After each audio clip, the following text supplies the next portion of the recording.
सार्थक संवाद कार्यक्रम में दर्शकों आपका स्वागत करती हूँ। एक बार फिर हाजिर है आपकी दोस्त हरप्रीत कौर। कार्यक्रम में आज बात एकल विद्यालय अभियान की। एकल ने आज वहां जाकर शिक्षा के विकास के दिए जलाए हैं जहां हम और आप जाना सोच भी नहीं सकते।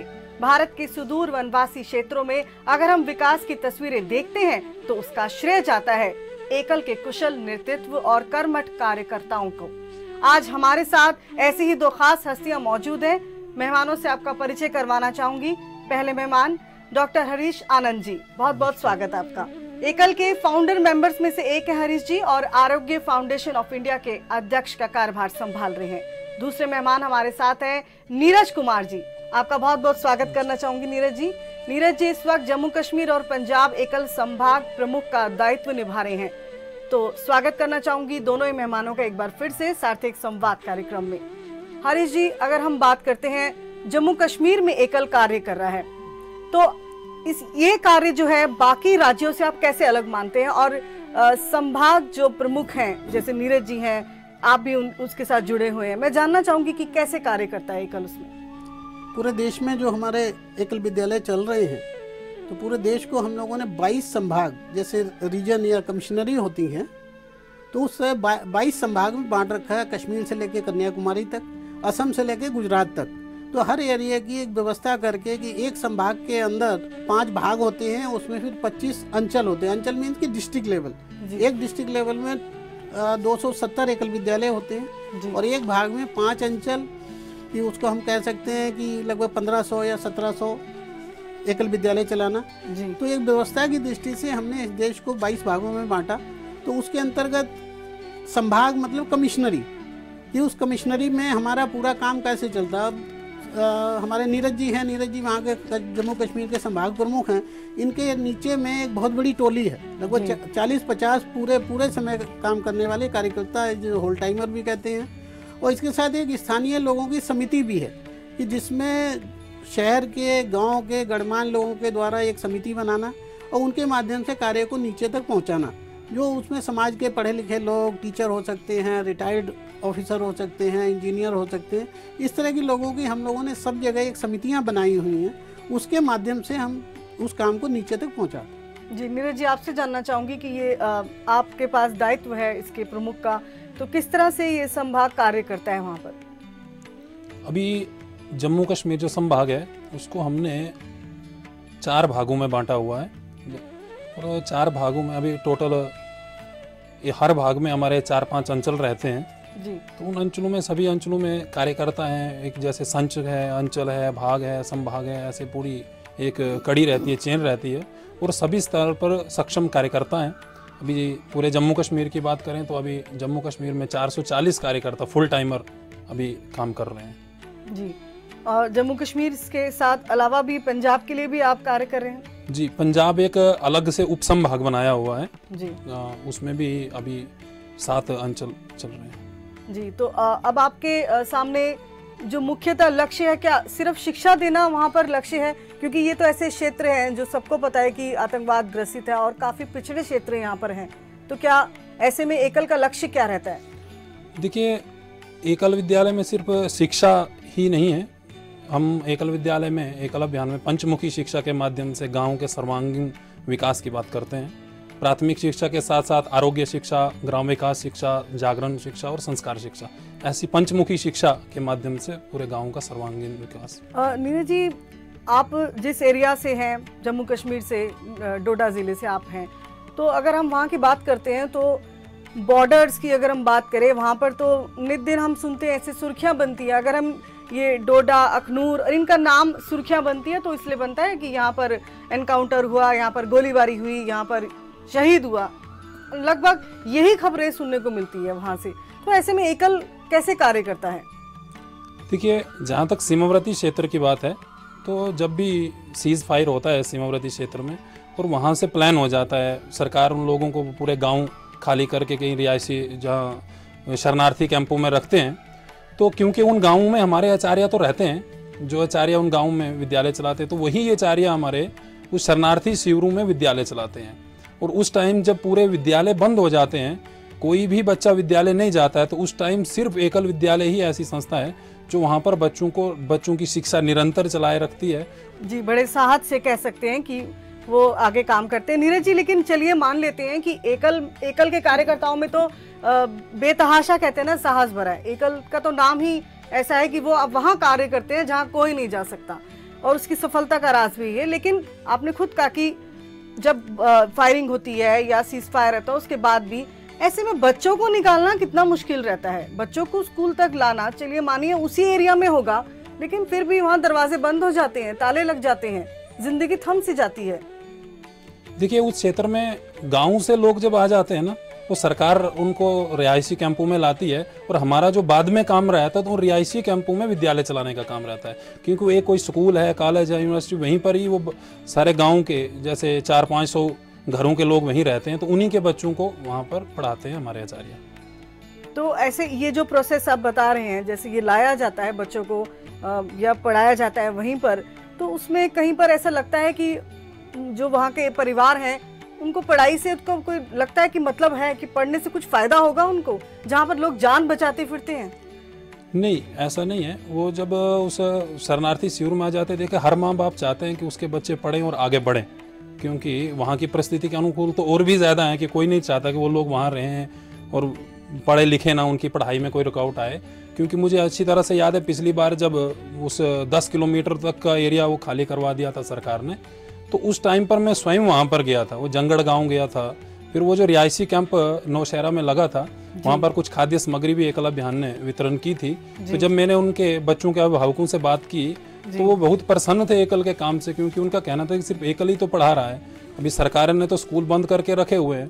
तो मैंने उनसे एक प्रश्न किया था कि जो सरकारी विद्यालयों में वो टीचर रहते हैं तो वो भी तो यहाँ पढ़ा सकते हैं। तो उन्होंने कहा ऐसा कुछ नहीं है, क्योंकि उनकी छुट्टियाँ सैंक्शन हो गई हैं तो वो यहाँ नहीं पढ़ाते। तो हमारे एकल के आचार्य वहाँ पर उनको पढ़ा रहे थे, लोग बहुत प्रसन्न थे। और वो क्योंकि वो मुश्किलात में, वो पहले से ही मुश्किलों में ही हैं लोग, वो कभी नहीं चाहेंगे कि हमारे बच्चे पढ़े ना, लिखे ना और आगे ना बढ़े। और यह काम एकल कर रहा है, एकल के आचार्य कर रहे हैं। जी हरीश जी, आपसे जानना चाहूँगी, जहाँ पर जान बचाने की बनी रहती है कि बस किसी तरह से हम जीवन जी ले, और इस ऐसे उसमें आप विकास की तस्वीरें कैसे सिरज पाते हैं वहाँ पे? कहते हैं कि जहाँ संघर्ष होता है वहीं रास्ता निकलता है, और संघर्ष में से जो रास्ता निकलता है वो बड़ा सरल और आसान हो जाता है। तो उस रास्ते पे चलने में बड़ा आनंद आता है। जैसे कहा गया ना कि कुछ लोग हैं वो बने बनाए रास्ते पर चलते हैं, और कुछ लोगों को रास्ता बना के चलने में आनंद आता है। तो एकल का तो शुरू से अभियान में रहा है कि हमने अपने चलने के नए रास्ते ही बनाए, उन रास्तों से ही अलग अलग रास्ते बनते चले गए। आज पूरे देश में एकल विद्यालय जैसा कार्यकर्ताओं का एक संगठन या नेटवर्क है, तो मुझे नहीं लगता है कि इंटीरियर भारत में या रूरल भारत में ऐसा कोई दूसरा भी संगठन हो। आज हम 60,000 गाँव तक पहुँचे हुए, और वो भी कठिन क्षेत्र के, सरल और आसान जगह पहुंचा। दिल्ली में काम करना तो बहुत सरल और आसान है, बिल्कुल। और दूसरा है कि हम कोई पब्लिसिटी स्टंट के लिए, किसी प्रचार के लिए, किसी पब्लिसिटी के लिए कोई काम नहीं करते। हमारे बड़े बड़े कार्यक्रम होते हैं, हमारे बैनर तक नहीं लगते हैं वहाँ पर, और हम कार्यक्रम कर देते हैं। और 100, 200, 500 लोगों का कार्यक्रम करना हमारे लिए बहुत सरल और आसान काम है गाँव के अंदर, क्योंकि हमारा कार्यकर्ता उसी स्थान से निकला हुआ है जिस स्थान पर हम काम कर रहे हैं। और उसका परिणाम भी सामने आता है कि जिस समाज के लिए हम काम कर रहे हैं उस समाज से ही लोग तैयार हो रहे हैं उस काम को करने के लिए। आज तक हमने किसी भी क्षेत्र में बाहर से कोई व्यक्ति नहीं भेजा। प्रारंभ में तो शुरू के काम में तो हम लोगों को वहाँ तक जाना पड़ा था, मैं भी नीचे तक जाके रहा था। तो आज बस हम लोग सुपरवाइजिंग की दृष्टि से या उसको मैनेज करने की दृष्टि से जरूर करते हैं, लेकिन नीचे के स्तर पर हमारे स्थानीय कार्यकर्ता ही सभी काम को करते हैं। बहुत सरल और आसानी से चल रहा। अब तो हमको लगता है कि 60,000 एकल विद्यालय को 1 लाख करने में हमको कोई बहुत समय नहीं लगने वाला। तो बस हम ही जब चाहेंगे वो 1 लाख जो है अगले साल तक आप सुनेंगे इसी स्टूडियो में आके कि हम 1 लाख बोलेंगे आपको। जी बिल्कुल, हमारी शुभकामनाएं भी आपके साथ हैं, और हमें बहुत अच्छा लगेगा कि ये 60,000 से जब 1 लाख होगा, बिल्कुल बहुत अच्छा लगेगा। ये कहने की बात ज़रूर है, लेकिन जो कहते हैं ना, जो करता है उसको पता होता है। हरीश जी, आपसे ये जानना चाहूँगी कि 60,000 से 1 लाख का जो लक्ष्य है वो आसान तो नहीं है, लेकिन आप पूरे देश की हम बात कर रहे हैं, अगर देश के हर एक कोने में कोने का कोना आप जाते हैं, मतलब कोना तो बहुत दूर की बात है जहाँ पर हम जैसे आम लोग सोचते हैं एकल, तो लेकिन वहाँ जाता है कि जहाँ कोई सोचता भी नहीं है, जिसे सो कॉल्ड जंगल कह देते हैं। तो ऐसे में बाकी सब क्षेत्रों से आपको जम्मू कश्मीर में कैसी अलग सी प्रॉब्लम्स नजर आती है और जम्मू कश्मीर में कार्य करने का ढंग कैसे अलग रखा जाता है? जैसे मैंने पहले भी कहा कि शुरू में तो हम लोगों को बहुत ही कठिन लगा कि जम्मू कश्मीर में काम करना है तो कैसे काम खड़ा होगा, क्या होगा। लेकिन आज की स्थिति में कोई कठिन नहीं। अब आपको लग रहा है कि जम्मू कश्मीर बहुत कठिन है, लेकिन मुझको तो लगता है जैसे मैं दिल्ली में बैठा हूँ इसी तरह से मैं डोडा और किश्तवाड़ में बैठा हूँ या पुंछ में बैठा हूँ। और कश्मीर वैली के अंदर आप विश्वास नहीं करेंगी कि जिन लोगों के बारे में आतंकवादी कहा जाता है कि लोग कहते हैं एक ही घर में एक बेटा आतंकवादी है, एक बेटा पुलिस में है और एक बेटा जो है अपना खेत का काम करता है, उन घरों में जाके भी हम लोगों ने जाके काम किया। आज उन घरों में, उन गाँव में हमारे एकल विद्यालय चल रहे हैं। तो उसका प्रभाव है कि आज एकल विद्यालय समाज में निर्विवाद रूप से कि हर व्यक्ति सोचता है कि एकल विद्यालय हमारे समाज के कार्य के लिए कार्य कर रहा है। तो आज हमको बहुत सरल लगता है। हाँ, सुनने में देखने में लोगों को बहुत कठिन वास्तव में लगता है, लेकिन हमको आज नहीं लगता है। और हम इसको बोलते हैं ईश्वरीय कार्य, कि ईश्वर ने हमसे इस कार्य को कराया है इसलिए हम इस कार्य को कर रहे हैं। इसमें हम लोगों का कोई रोल नहीं है और हम लोगों ने कुछ भी नहीं किया। ये सब ईश्वर ने कराया है, ईश्वर का कार्य है, ईश्वर ही करा रहा है। नीरज जी, आपसे जानना चाहूंगी, जम्मू कश्मीर में तो कार्य कर ही रहे हैं आप, काफी सालों से कर रहे हैं, क्या और आगे जाके किसी और क्षेत्रों में या राज्यों में भी आपने कार्य किए हैं? देखिए, जम्मू कश्मीर में तो मैं बहुत कम समय रहा। स्टार्टिंग में 3-4 वर्ष मैंने काम किया, उसके बाद फिर मेरे को संगठन ने जम्मू कश्मीर से बाहर का काम दिया।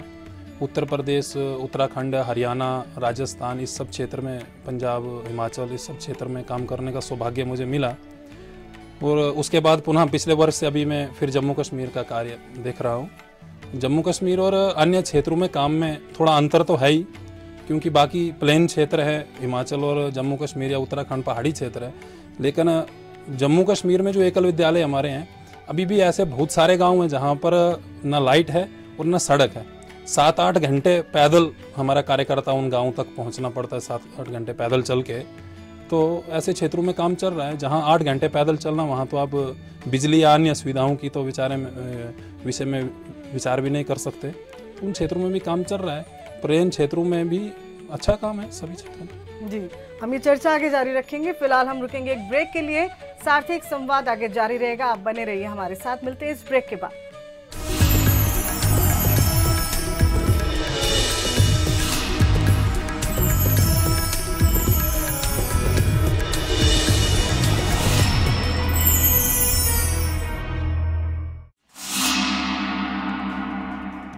जम्मू कश्मीर में अभी हम लोगों ने एक स्वास्थ्य यात्रा के नाम से कार्य प्रारंभ किया। पिछले 3 साल से हम लोग ऋषि कश्यप स्वास्थ्य यात्रा के द्वारा गांव-गांव में हेल्थ कैंप्स लगाते हैं। उन हेल्थ कैंप्स में पूरे देश से एक हमारी और संस्था नेशनल मेडिकल ऑर्गेनाइजेशन है, उसके माध्यम से देश के डॉक्टर्स, मेडिकल स्टूडेंट्स सभी को बुलाते हैं। उनके माध्यम से गांव-गांव में एक हेल्थ कैंप्स की योजना करते हैं। स्थानीय लोगों को जो मेडिसिन वहाँ पर हमारे उपलब्ध होती है वो देते हैं।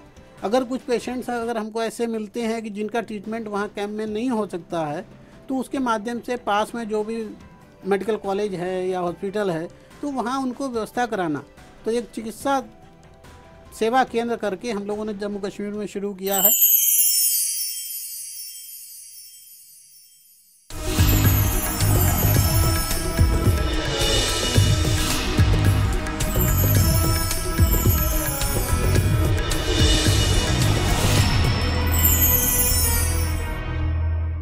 ब्रेक के बाद एक बार फिर स्वागत करती हूँ दर्शकों का सार्थक संवाद कार्यक्रम में। तो आज बात कर रहे हैं हम एकल की। नीरज जी, ब्रेक से पहले आप हमें बता रहे थे कि आपने कैसे पूरे देश में भी आप गए, न सिर्फ जम्मू कश्मीर बल्कि हर जगह आपने देखा कि एक विकास की मांग जो है वो हर जगह है, हर तरह से, न सिर्फ शिक्षा बल्कि हर तरह का विकास जो है आज गाँव में बहुत जरूरी है, ताकि वो गाँव जो है, ऐसे तो कहा जाता है असली गाँव ही हमारे जो वो भारत है, असली भारत हमारे गाँव है। लेकिन मैं आपसे ये जानना चाहूंगी, जैसे आपने शुरुआत की थी जो सोच के साथ, जिस लक्ष्य के साथ आपने शुरुआत की थी और आज आप कार्य कर रहे हैं, तो उसमें आप कितनी अपने आप को सफल मानते हैं? देखिए, जब 2006 में मैं एकल विद्यालय के साथ जुड़ा था, उस समय क्योंकि मैं उसी क्षेत्र तक ही सीमित था, वहाँ से बाहर कभी नहीं निकला था। और सच बताऊँ तो एकल विद्यालय ने ही मेरे को ट्रेन में चढ़ाया। सबसे पहली बार अगर मैं ट्रेन देखी या ट्रेन में चढ़ा तो वो एकल विद्यालय के माध्यम से ही चढ़ा, क्योंकि मैं जम्मू से रांची जाना था तो पहली बार मैं ट्रेन में चढ़ा था। और तब में और आज में बहुत परिवर्तन है। आज मैं पूरे संपूर्ण भारत का प्रवास कर सकता हूँ, अकेले जा फिर सकता हूँ। ये सब संगठन की देन है।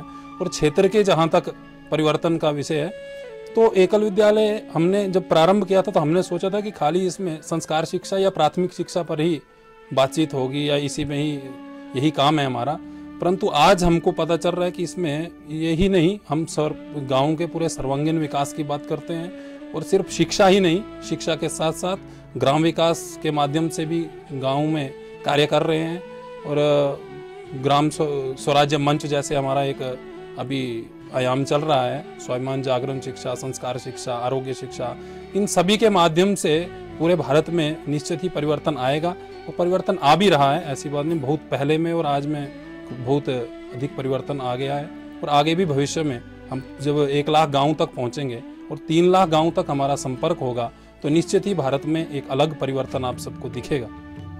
जी हरीश जी, आपसे जानना चाहूँगी, आरोग्य फाउंडेशन को आप अध्यक्षता करते हैं। जम्मू कश्मीर या पंजाब ऐसे क्षेत्रों की बात करें तो यहाँ पर आरोग्य फाउंडेशन कैसे कार्य करता है और क्या कमियाँ देखता है यहाँ पर? जम्मू कश्मीर में अभी हम लोगों ने एक स्वास्थ्य यात्रा के नाम से कार्य प्रारंभ किया। पिछले 3 साल से हम लोग ऋषि कश्यप स्वास्थ्य यात्रा के द्वारा गांव-गांव में हेल्थ कैंप्स लगाते हैं। उन हेल्थ कैंप्स में पूरे देश से एक हमारी और संस्था नेशनल मेडिकल ऑर्गेनाइजेशन है, उसके माध्यम से देश के डॉक्टर्स, मेडिकल स्टूडेंट्स सभी को बुलाते हैं। उनके माध्यम से गांव-गांव में एक हेल्थ कैंप्स की योजना करते हैं। स्थानीय लोगों को जो मेडिसिन वहां पर हमारे उपलब्ध होती है वो देते हैं। अगर कुछ पेशेंट्स अगर हमको ऐसे मिलते हैं कि जिनका ट्रीटमेंट वहाँ कैंप में नहीं हो सकता है तो उसके माध्यम से पास में जो भी मेडिकल कॉलेज है या हॉस्पिटल है तो वहाँ उनको व्यवस्था कराना। तो एक चिकित्सा सेवा केंद्र करके हम लोगों ने जम्मू कश्मीर में शुरू किया है। उसके माध्यम से अगर कोई इंटीरियर का कार्यकर्ता हमारा बीमार हो जाता है तो हमारे कार्यकर्ताओं के द्वारा जम्मू के मेडिकल कॉलेज में वहाँ के कोई डॉक्टर्स की एक टीम बना के उनके माध्यम से उसको ट्रीटमेंट दिलाना, कोई ऑपरेशन कराना है तो उसकी व्यवस्था कराना। जैसा है कि हमारा कि उस समाज का हमको पूर्ण रूप से विकास करना है। एक हम लोगों ने लक्ष्य भी रखा कि शिक्षित भारत, स्वस्थ भारत, स्वच्छ भारत और समर्थ भारत, ये 4 चीज़ें जब हमारे देश में हो जाएंगी, अगर भारत शिक्षित हो जाएगा तो हर समस्या का समाधान निकल आएगा। स्वस्थ भारत होगा तो सभी समस्याएं दूर हो जाएंगी। इसी तरह से अगर स्वच्छ भारत होगा तो स्वच्छता अगर आ जाएगी तो बीमारियां आदि अपने आप दूर हो जाएंगी।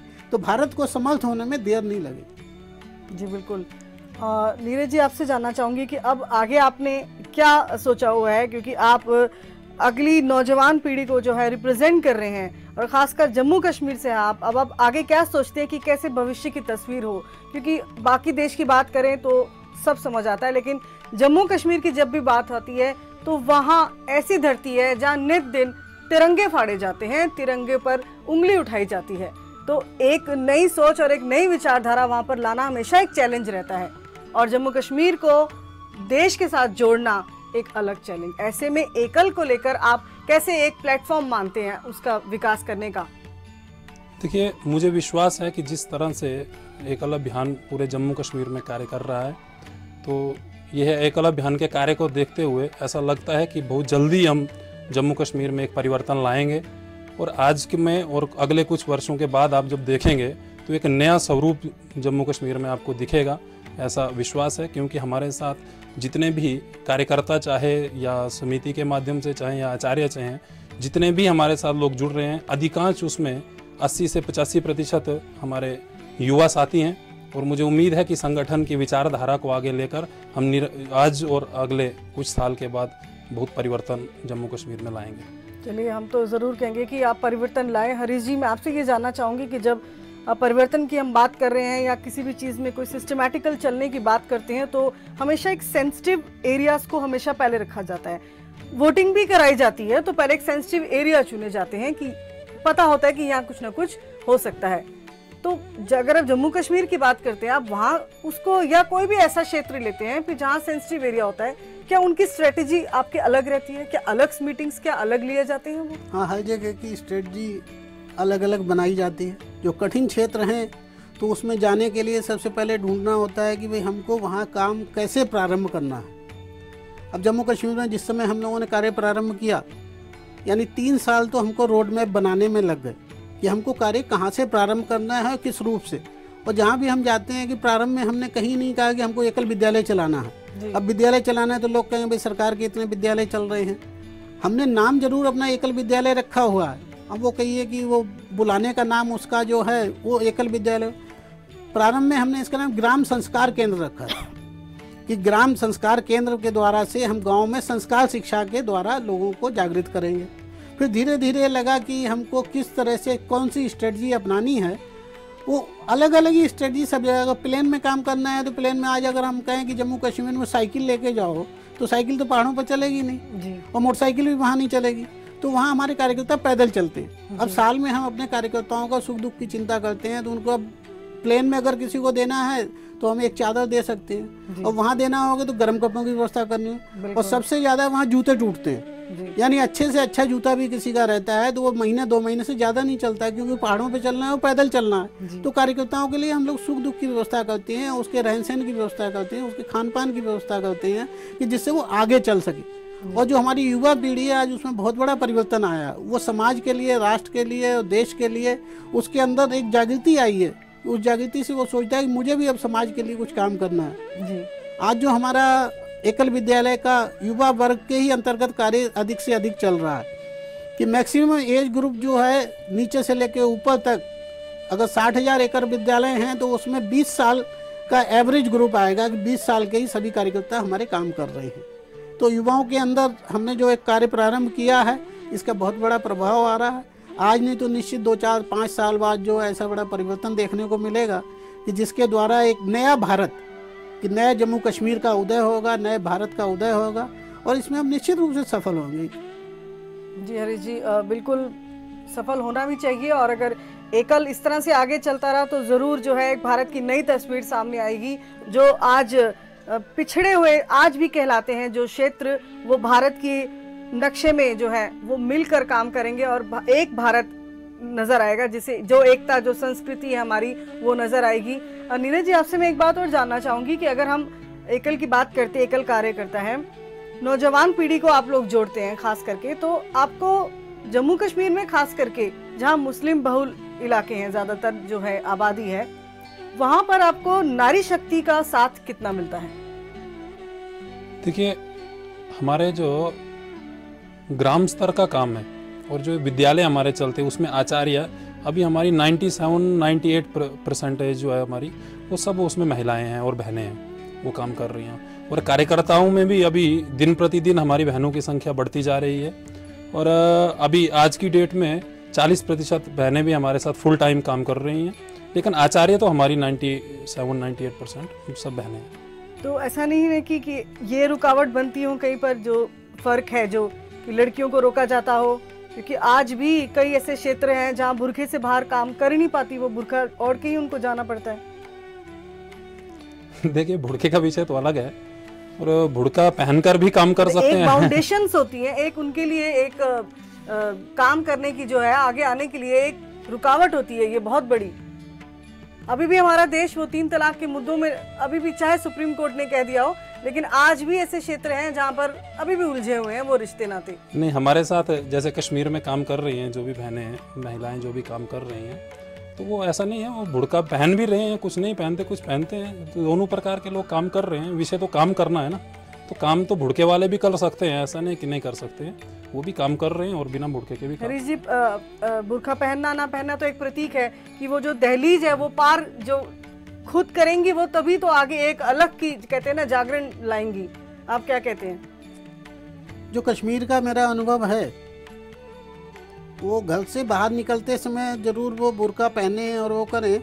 जितने भी वहाँ विद्यालय चल रहे हैं, वहाँ छोटी छोटी बच्चियाँ ही हमारी टीचर हैं, यानी आचार्य के रूप में वो ही हैं, और बहुत अच्छा काम चल रहा है। और हमने वहाँ की एक फिल्म भी बनाई है, अगर आप उस फिल्म को देखेंगी तो उस गांव देख के नहीं लगेगा कि ये वास्तव में कश्मीर की फिल्म है। कश्मीर वैली में जो हमारा काम है वो हम कह सकते हैं आज देश में जो सबसे अच्छा काम कहा जाता है, उससे भी अच्छा वो काम है।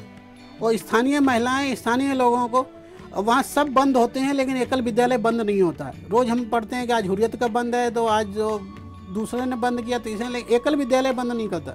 मेरा एक अनुभव रहा कि एक बार मैं गया था श्रीनगर में, जी। और मुझे गांव में जाना था। तो हम लोग 3-4 लोग थे, तो संजोग से उस दिन हुर्रियत का बंद था जी। तो मेरे साथ एक मेरा वीडियोग्राफर भी था जी। हम एक फिल्म बनाने गए थे। तो वो कह रहा नहीं मुझे नहीं मानना है, मैं नहीं जाऊंगा। तो जो लोकल कार्यकर्ता मेरे साथ था, मैंने उससे पूछा भाई तुम क्या कहती हो?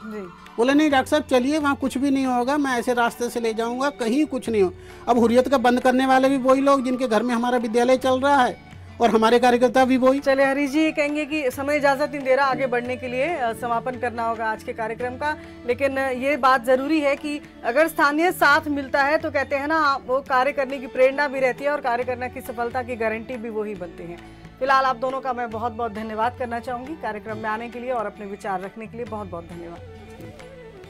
तो दर्शकों, रात संघर्ष की जो चलता है वही संसार बदलता है। जिसने रातों से जंग जीती सूर्य बनकर वही निकलता है। तो आपने जाना कि एकल की सफलता के पीछे संघर्ष की कितनी कहानियां जुड़ी हैं। उम्मीद करते हैं आपको हमारा कार्यक्रम पसंद आया होगा। आपके फीडबैक का इंतजार रहेगा। मैं लूंगी इजाजत, आप बने रहिए सारथी टीवी के साथ। नमस्कार।